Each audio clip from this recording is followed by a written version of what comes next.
ये विकृत और विधर्मी मानसिकता के लोगों की संख्या अधिक हो जाती है, जिनकी जनसंख्या अधिक हो जाती है, वहां पर वो हिंदू धर्म के लोगों के साथ हिंदुस्तान में नहीं, बाड़मेर में नहीं, अपने आसपास अगर आप नजर कहीं दौड़ाएंगे, जहां कहीं भी इन विधर्मियों की संख्या अधिक है, वहां पर वो हिंदू धर्म के लोगों के साथ अत्याचार और अन्याय वर्षों से करते आ रहे हैं। और आज मैं यहाँ खड़ा होकर भाषण दे रहा हूं, इस दौरान भी कोई न कोई विधर्मी किसी न किसी हिंदू के साथ अत्याचार और अन्याय कार्य कर रहा होगा।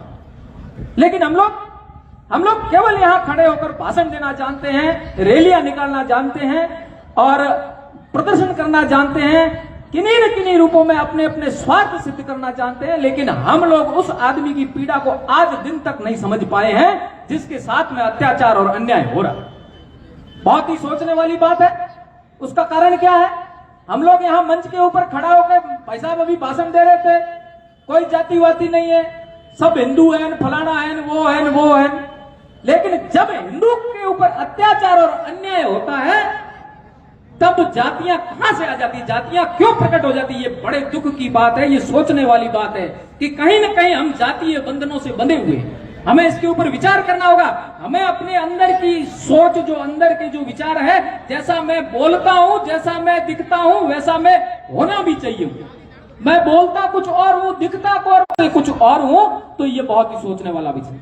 हम सबको भले ही हम दबे मन से स्वीकार करें, ये स्वीकार करना होगा कि हम सब विभिन्न प्रकार के जाति धर्मों में बटे हुए हैं, हम अलग अलग वर्गों में बटे हुए हैं, अलग अलग जातियों में बटे हुए हैं। जब तक हम लोग अपने इस जातिवाद के जहर से ऊपर नहीं आएंगे, तब तक ये आप इस प्रकार का भाव भी मन में मत लाना कि हिंदू एक हो सकते हैं। इस कार्यक्रम को लेकर बहुत सारी तैयारियां की गई थी, कई दिनों से योजनाएं चल रही थी और संख्या बल हमारी जब अधिवक्ता परिषद की बैठक हुई थी तब मुझे ऐसा अनुमान था कि संख्या जो आएगी कम से कम 50-60 हजार लोग आएंगे। बाड़मेर की गलियों के अंदर लोगों के लिए पांव रखने के लिए जगह नहीं होगी। लेकिन वही जो ढाक के 3 पात हर वर्ष हिंदू आक्रोश रैली के अंदर होता है वो होता है। अभी थोड़ी देर पहले अपन 2-2:30-3 बजे यहाँ कार्यक्रम बंद करके जाएंगे। पीछे इनके एक वो है पांग देने वाला सिस्टम, अभी मोदी जी ने बंद करवा दी लाउड स्पीकर, वहां ये अपन बैठे हैं, इससे 4 गुणे इकट्ठे हो जाएंगे। ये हमारी कमजोरी है और इसको हमको स्वीकार करना होगा। हम लोग मंच के ऊपर खड़े होकर भाषण देना सरल है, आसान है कि माची में जाति नहीं मानता, धर्म नहीं मानता, किसी प्रकार का भेदभाव नहीं करता। लेकिन आपको अपने जीवन में, अपने जो दैनिक जीवन है उसके अंदर इस चीज को उतारना होगा। आपको अपने दैनिक जीवन में इस चीज को लाना होगा कि कोई भी व्यक्ति, किसी भी जाति का व्यक्ति है, वो किसी भी तकलीफ में, किसी भी दुख में, किसी भी पीड़ा में, वो हिंदू है, वो आपका भाई है, उसकी मदद करना आपका कर्तव्य है, उसकी मदद करना आपका मूल कर्तव्य है, उसकी मदद करवाना। बांग्लादेश के अंदर जो अन्याय हो रहा है, बांग्लादेश में क्या हुआ? बांग्लादेश में जो अन्याय हुआ, बांग्लादेश क्यों बना? मैं तो पहले इसके ऊपर जाना चाहूंगा। पाकिस्तान के साथ था बांग्लादेश, 71 में अलग हुआ, इंदिरा जी ने किया, मैं उन्हें बहुत बहुत धन्यवाद देना चाहता हूं, उन्होंने अलग किया। क्यों किया? क्योंकि उस समय भी हिंदुओं के साथ अत्याचार और अन्याय हो रहे थे। और जब हिंदुओं के साथ अत्याचार और अन्याय होने लगे तब इंदिरा गांधी जी ने यह तय किया कि अब ये पाकिस्तान का आधा हिस्सा तोड़ना पड़ेगा, और उन्होंने तोड़ भी दिया। समय सीमा, हाँ बिल्कुल 5 मिनट।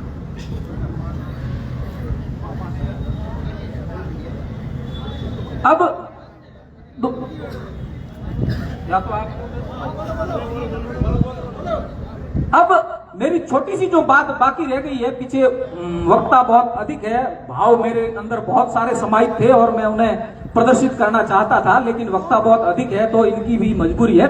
2 बातें मेरी बाकी रह गई, वो मैं आपको कह के अपनी बात को खत्म करूंगा कि हमें यहां से जाने के बाद में, ज्ञापन हो जाने के बाद में, यहां पर जितने भी लोग आए, यहां पर जितने भी बंधु आए, ये कम से कम ये तय करके जाएं कि हम अपनी आंखों के सामने किसी भी हिंदू के साथ अत्याचार और अन्याय नहीं होने देंगे।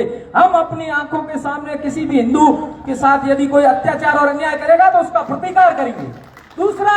दूसरा हम ये वचन यहां से, ये मन के अंदर एक धारणा पक्की करके जाए कि किसी भी जाति का व्यक्ति यदि किसी भी प्रकार की विपत्ति में है, वो हिंदू है तो वो मेरा भाई है और मैं उसकी मदद करूंगा। जय हिंद, जय भारत। धन्यवाद नरपत सिंह जी। हम सब लोग है वह एकता के सूत्र में बंधे हैं। ऐसा ही संदेश आपने दिया। इसी क्रम में मैं संत शक्ति का प्रतिनिधित्व करने वाले सिंदरी मठ के मठाधीश निवेदन करना चाहूंगा श्रीमान रघुनाथ भारती जी से, कृपया आप मंच पर आए और इस विशाल रैली को है वह अपने मुखार बिंद से है वह कृतार्थ करावे। रघुनाथ भारती जी।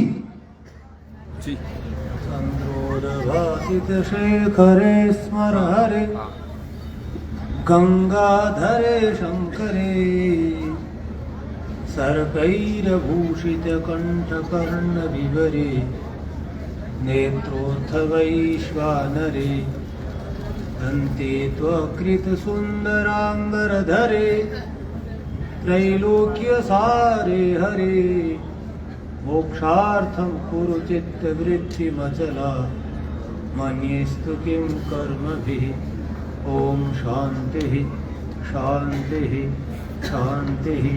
बोलिए सच्चिदानंद भगवान की, धर्म की, अधर्म का, प्राणियों में सद्भावना, प्राणियों में विश्व का, काशी विश्वनाथ की, गंगा माता की, गौ माता की, राम जन्मभूमि की, कृष्ण जन्मभूमि की, हर हर हर महादेव।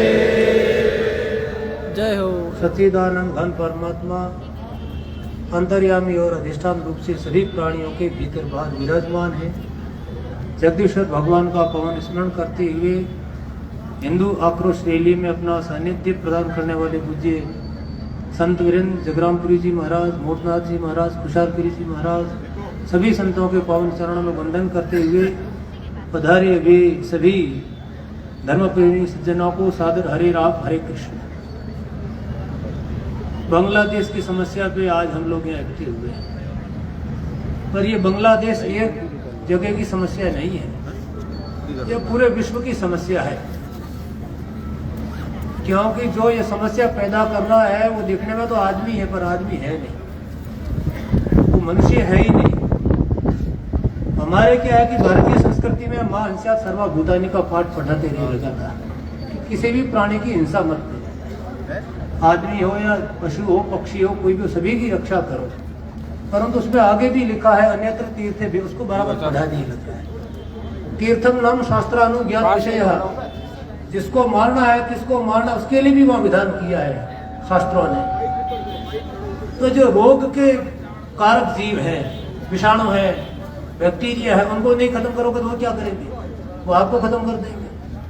तो ये एक प्रकार से पूरे विश्व के अंदर बैक्टीरिया के जैसे लोग हैं, देखने में आदमी जैसे दिख रहे हैं, पर ये बैक्टीरिया है, और इनको खत्म नहीं किया तो ये पूरे जगत को खत्म कर देंगे। हम लोग बात करते हैं एक होने की,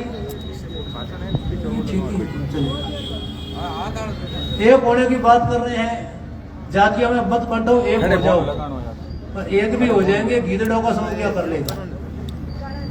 गीदड़ लाख पिटे होकर भी शेर का शिकार नहीं कर सकते। अर्जुन जब महाभारत के युद्ध में घबरा गया था तो भगवान ने क्या कहा, क्लैड्यम मा स्म गमः पार्थ नहीं तत्त्वयि उपपद्यते।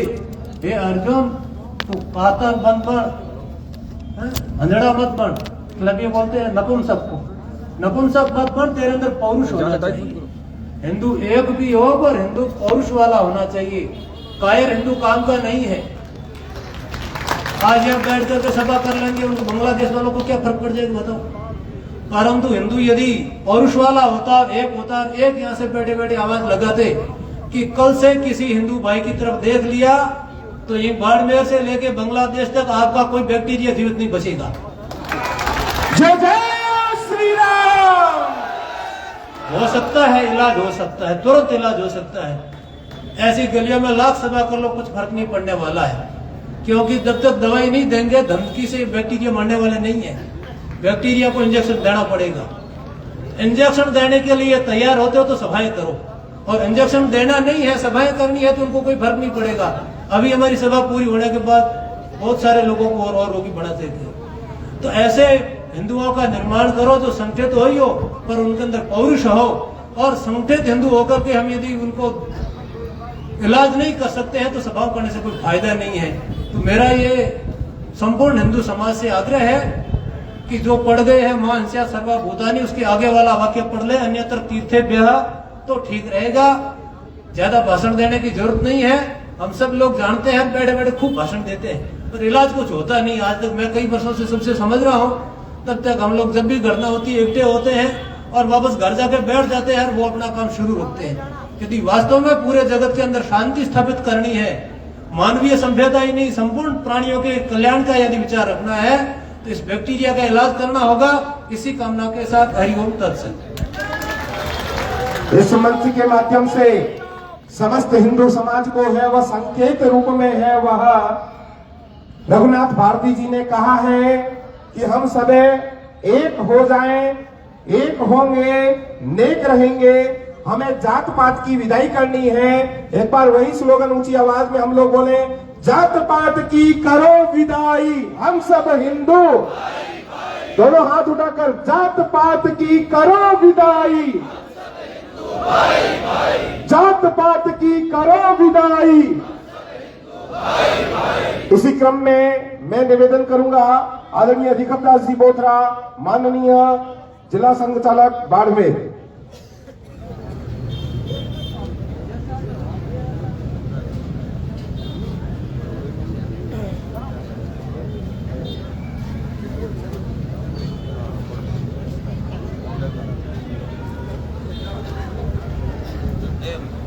पूज्य संत वृंद के चरणों में मेरा वंदन। आत्मीय स्वजन स्नेही बंधुओं, मातृशक्ति, अभी बांग्लादेश में क्या हो रहा है, पाकिस्तान में क्या हो रहा है, ये सारी चीजें बहुत सारे वक्ताओं ने बताई है। मैं पहली बात वैसे संगठन का कार्यकर्ता हूं,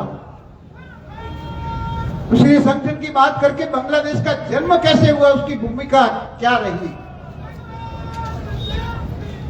और हमने क्या कर दिया, उसमें बहुत कुछ कर सकते थे पर हमने क्यों नहीं किया।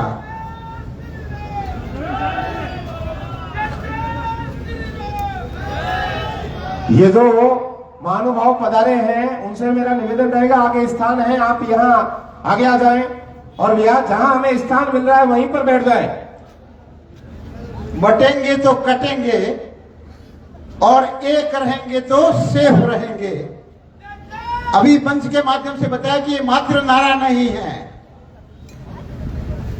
इसके लिए एक मैं छोटी सी कथानक आपके सामने कह रहा हूं। एक कक्षा में आचार्य जी ने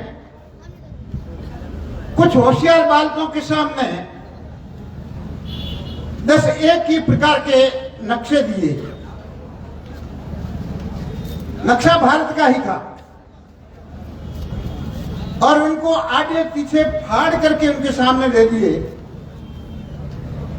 और कहा कि जो इस नक्शे को ठीक तरह से जोड़ लेगा उसको बहुत बड़ा पारितोषिक दिया जाएगा। बालकों ने अपने अपने नक्शे लेकर के जोड़ने का प्रयास किया पर एक बालक ऐसा निकला जिसने 10-12 सेकंड में उस नक्शे को जोड़ करके रख दिया। अब उस बालक को पूछा गया कि तुमने ये इसको कैसे जोड़ा, तो उसने कहा कि मैंने नक्शे को बदला, उल्टा किया और उसमें पीछे एक मनुष्य का चित्र बना हुआ था, मैंने उस मनुष्य को जोड़ दिया और पीछे करके देखा तो भारत एक हो गया था। अर्थात हम मनुष्य को जोड़ेंगे तो भारत एक होगा। यही है एक रहेंगे नेक रहेंगे या कटेंगे तो बटेंगे का रहस्य। मैं आता हूं कि बांग्लादेश कैसे बना 1905 देश में अंग्रेजों का शासन, अंग्रेजों ने फूट डालो राज्य करो की नीति के अंतर्गत बंग भंग किया, बंगाल के 2 टुकड़े किए। एक पूर्वी बंगाल जिसको हम बांग्लादेश कहते हैं, एक पश्चिमी बंगाल। वहां के लोगों को ये चीज भाई नहीं, और 6 वर्ष तक लगातार संघर्ष, आंदोलन, सत्याग्रह और जितना भी विरोध करना था वो सारा विरोध किया। 1911 में बंगाल पुनः एक हो गया।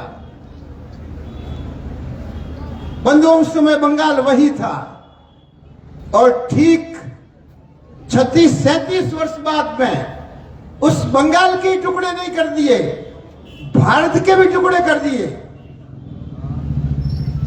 क्योंकि वो चाहते थे कि फूट करो, राज्य करो,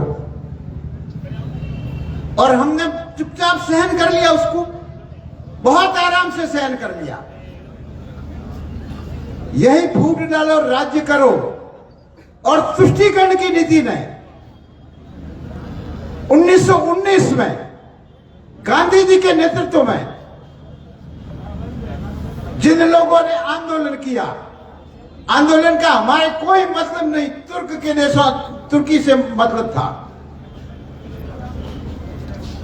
और वहां के धर्मगुरु को पदच्युत कर दिया गया।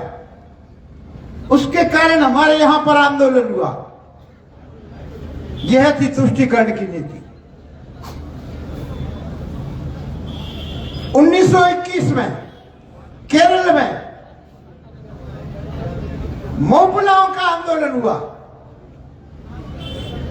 मौपुलाओं ने हिंदुओं के विरुद्ध में बहुत सारे अत्याचार किए, अनाचार किए, उनको मारा, और उसका समर्थन हमारे नेताओं ने किया, उन आंदोलनों का समर्थन किया। 1935 में अलग अलग प्रांतों में चुनाव हुए और मुस्लिमों के लिए आरक्षित सीटें की गई। यह थी पाकिस्तान की नींव। और 1940 में मुस्लिम लीग ने लाहौर के अधिवेशन में यह प्रस्ताव पास किया कि हिंदू और मुस्लिम 2 राष्ट्र है, हमें एक राष्ट्र नहीं रह सकते, और जब भी भारत आजाद होगा हम अपना राष्ट्र अलग से मांगेंगे। और पाकिस्तान नाम के राष्ट्र की नींव पड़ गई। उस समय के कांग्रेस के नेताओं ने भी, या तो उनको राज करने की जल्दी थी या शायद कुछ और बात थी, इस बात को मान लिया और अप्राकृतिक रूप से जो विभाजन हुआ, उस विभाजन की विपीसी का हम भी झेल रहे थे। हमको बताया तो ये गया इतिहास में कि गांधी जी के चरखे ने हमको आजादी दिला दी, बिना किसी प्रकार की हिंसा के, बिना खड़क, बिना ढाल दे दी हमें आजादी, इस प्रकार के गीत गाए गए। पर बंधुओं, उस में 18 लाख लोगों की हत्याएं हुई है, नरसंहार हुआ है, महिलाओं के साथ में बलात्कार हुआ है, हमारी नवयुवकों को उनके घरों में डाल दिया गया है, जबरदस्ती उनका धर्म परिवर्तन कराया गया, और आज तक वो दंसम भोग रहे हैं। उनकी आबादी 18 से 20%, हमने अपना 33% इलाका उनको ले दिया, और उन इलाकों में हमारी आबादी 20%, वह 20% घट करके पाकिस्तान में 1.61 पर आ गई, और बांग्लादेश की 22% की आबादी 8% पर आकर के निकली है। जहां जहां हमने जो जो गलतियों की है, पाकिस्तान का निर्माण हुआ था धर्म के आधार पर। यदि वो मुस्लिम धर्म हुआ तो ये कौन सा हुआ? स्वाभाविक रूप से ये हिंदू राष्ट्र हुआ, परंतु हमने उसको नहीं माना। 3 करोड़ मुसलमानों ने वोट तो पाकिस्तान को दिया था, पर यहां रह गए। अब वो 3 करोड़, पता नहीं कितने करोड़ होकर यहां रह गए। और वहां पर जो थे वो सारा हम देख रहे हैं, उसके कारण ये सब कुछ वो हो रहा है। अब आइए 71 की बात, शेख मुजीबुर रहमान, उन्होंने और बांग्लादेश ने पश्चिमी पाकिस्तान से त्रस्त होकर के उनके अन्याय से, उनके अत्याचार से, उनकी बदमाशियों से त्रस्त होकर के अपनी सुरक्षा से 1971 का प्रारंभ का जो काल था, पश्चिमी पाकिस्तान की सेना ने उन पर नृशंस अत्याचार किए, हजारों की संख्या में मौत के घाट उतारा गया। ठीक उसी समय दिसंबर में हिंदुस्तान और पाकिस्तान का युद्ध हो गया। हमने शेख मुजीबुर रहमान की सहायता की और बांग्लादेश का निर्माण कराया। आज से 3 दिन बाद में ही, ये 16 दिसंबर का दिन ही था, हमने विजय प्राप्त की। वह विजय दिवस हम मना रहे हैं, आज दिन तक विजय दिवस के रूप में मना रहे हैं। और संघ की शाखाओं में तो उसको याद किया जाता है, प्रहार मार प्रतियोगिता के नाम से पूरे देश में इस विजय दिवस को मनाया जाता है। उनकी तो स्वभाव में रहा है शासन करना, किसी भी प्रकार से फैलाना। भाई और चाहे बाप हो, कोई फर्क नहीं पड़ता, भाई भाई को जेल में डाल देता है, पुत्र बेटे को मार देता है, पुत्र बाप को मार देता है। यही हुआ